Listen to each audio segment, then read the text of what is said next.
नमस्कार, बहुत बहुत स्वागत है। मैं हूं अमित सिंह। आप इंडिया न्यूज पर हमारी खास पेशकश देख रहे हैं। जब दुनिया पहले से जंग में हो, आर्थिक संकट हो, राजनीतिक तनाव और महंगाई से दुनिया जूझ रही हो, तो ऐसे वक्त में ज्योतिषीय संकेत और भी अहम हो जाते हैं। इस वक्त दुनिया में तीन बड़े चेहरे, अमेरिका के राष्ट्रपति डोनाल्ड ट्रंप, चीन के राष्ट्रपति शी जिनपिंग और इजराइल के प्राइम मिनिस्टर बेंजामिन नेतन्याहू वैश्विक राजनीति के केंद्र में हैं। एक तरफ अमेरिका और चीन के बीच संबंध लगातार बढ़ रहे हैं, दूसरी तरफ मध्य पूर्व यानी मिडिल ईस्ट में बारूद के ढेर पर पूरा का पूरा शहर और वो पूरा खित्ता बैठा हुआ है। कई देशों में जनता महंगाई और बेरोजगारी से परेशान है। ऐसे में सवाल उठ रहा है, क्या इन बड़े नेताओं की कुंडलियों में संघर्ष और संकट के संकेत हैं?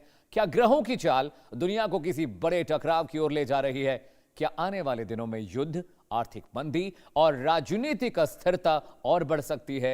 आज हम ज्योतिषीय संकेतों और ग्रहों की चाल के जरिए इस पूरे मामले को समझने की कोशिश करेंगे। क्या जिनपिंग, ट्रंप और नेतन्याहू की कुंडलियां दुनिया के भविष्य के लिए कोई बहुत बड़ा संकेत है?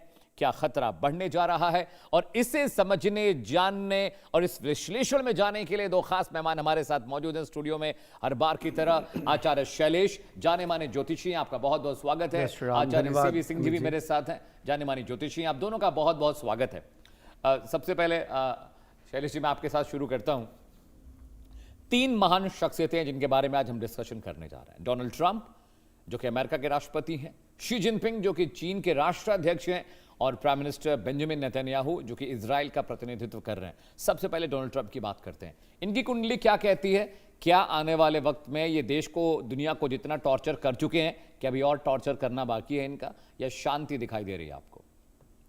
जी धन्यवाद अमित जी। मैं सबसे पहले आपको बता दूं, जो मेरे पास फैक्ट है वह एक एस्ट्रोलॉजिकल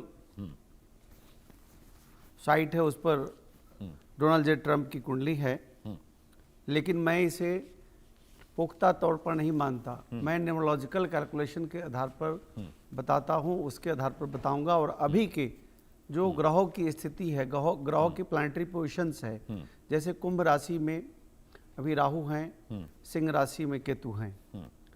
जो मेजर प्लानेट जो है राहु, केतु और शनि पर बात करेंगे।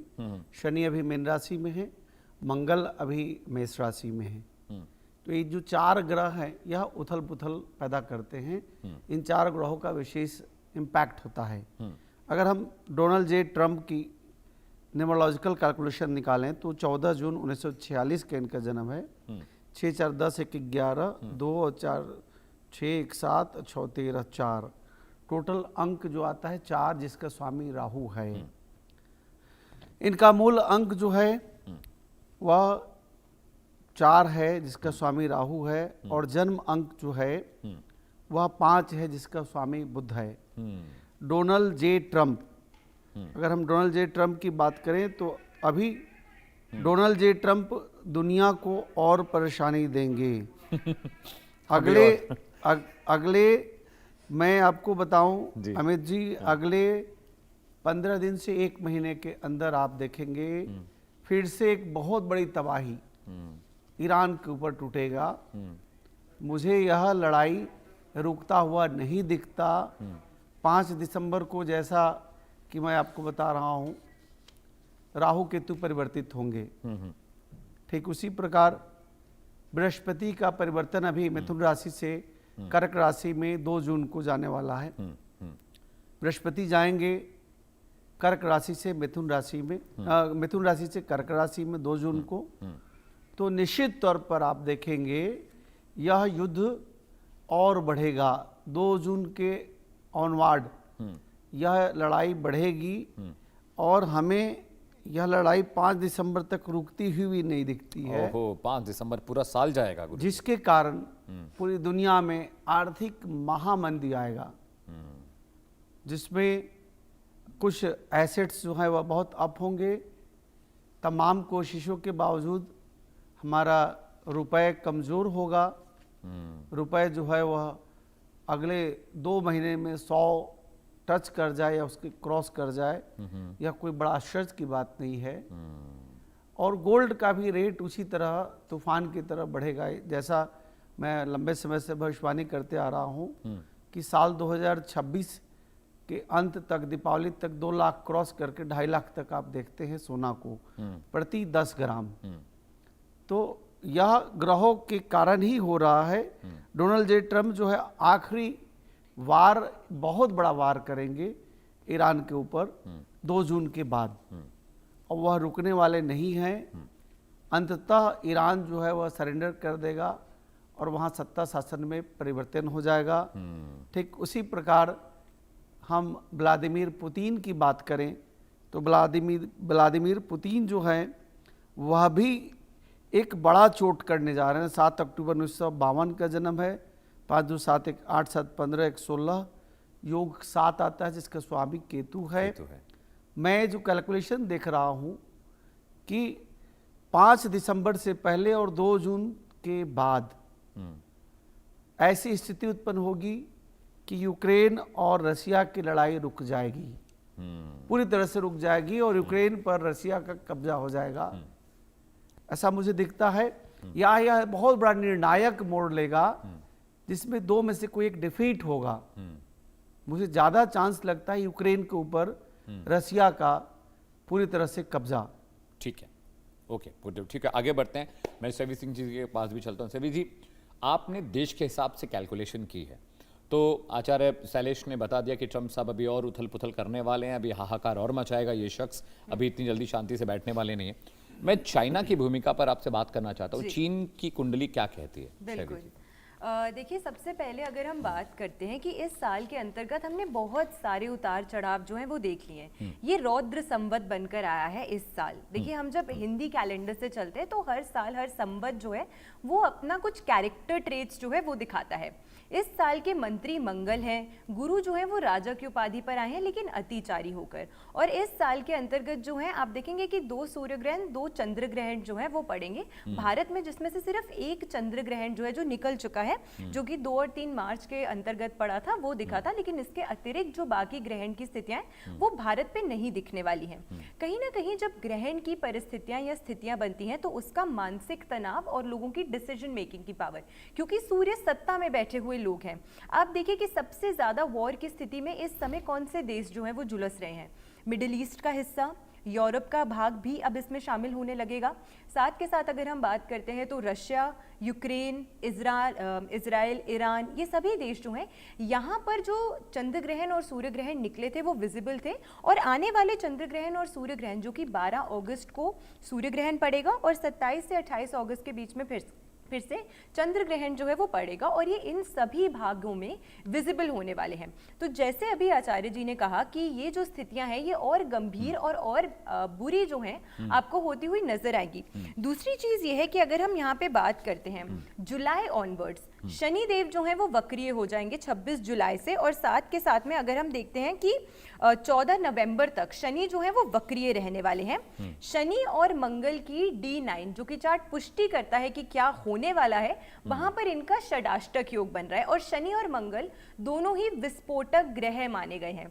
तो जब ऐसे ग्रह एक दूसरे से दृष्टिगत संबंध बनाते हैं तो जो वॉर की स्थितियां होती है वो और गंभीर होती है। देखिए आपके चैनल के माध्यम से, क्योंकि आपने कंटिन्यूस इस इशू को कवर किया है बहुत डिटेल में, तो जितनी भी बार हमने भविष्यवाणियां करी थी specifically related to ceasefire की, जितनी भी बातचीतें हुई थी, उसमें अक्सर हमने देखा कि बहुत बारी एक पहल जो है वो की गई कि कहीं ना कहीं से ये जो वॉर की स्थितियां है वो अंडर कंट्रोल आ जाए, वो रुक जाए, लेकिन ऐसा नहीं हो पाया क्योंकि जो ग्रह की दशाएं और परिवर्तन है वो इस चीज को सपोर्ट नहीं करती।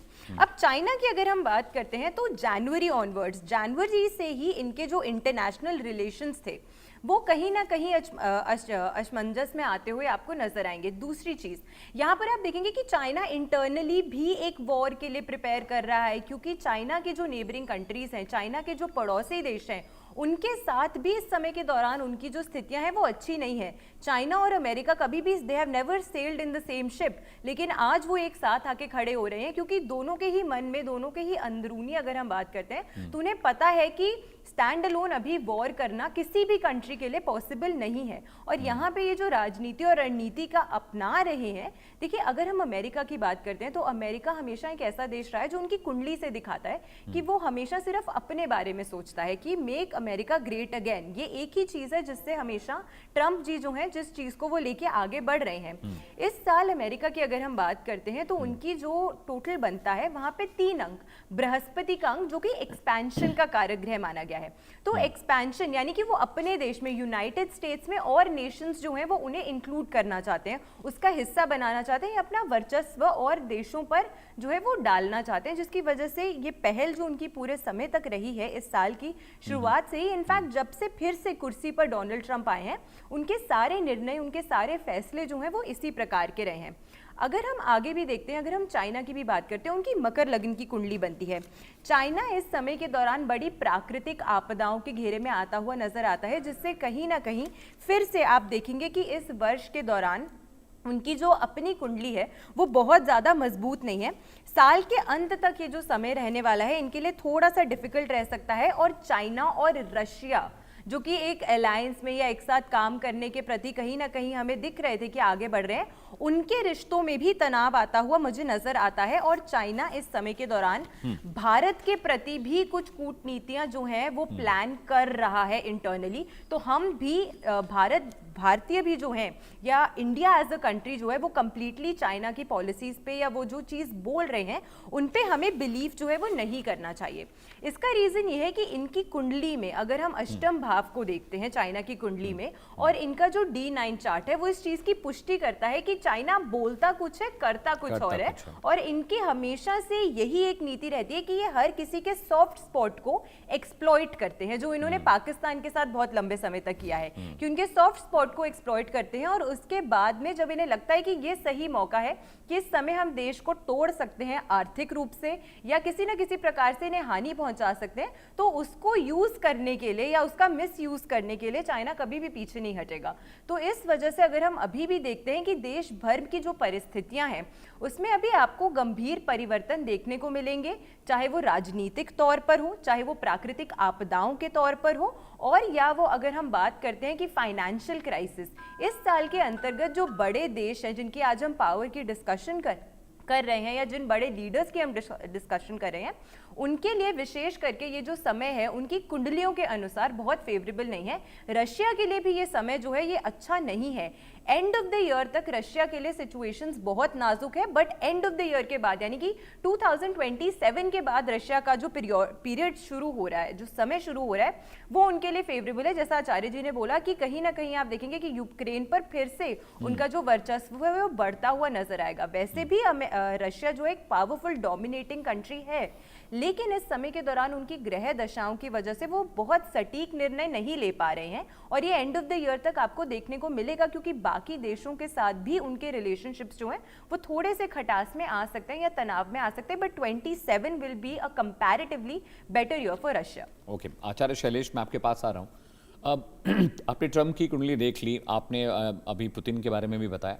मैं नेतन्याहू के बारे में जानना चाहता हूँ, क्योंकि जो इजराइल एक ऐसा एक मुल्क है जहाँ पर दुश्मन को सालों साल पीछा कर कर मारने की स्ट्रेटजी होती है।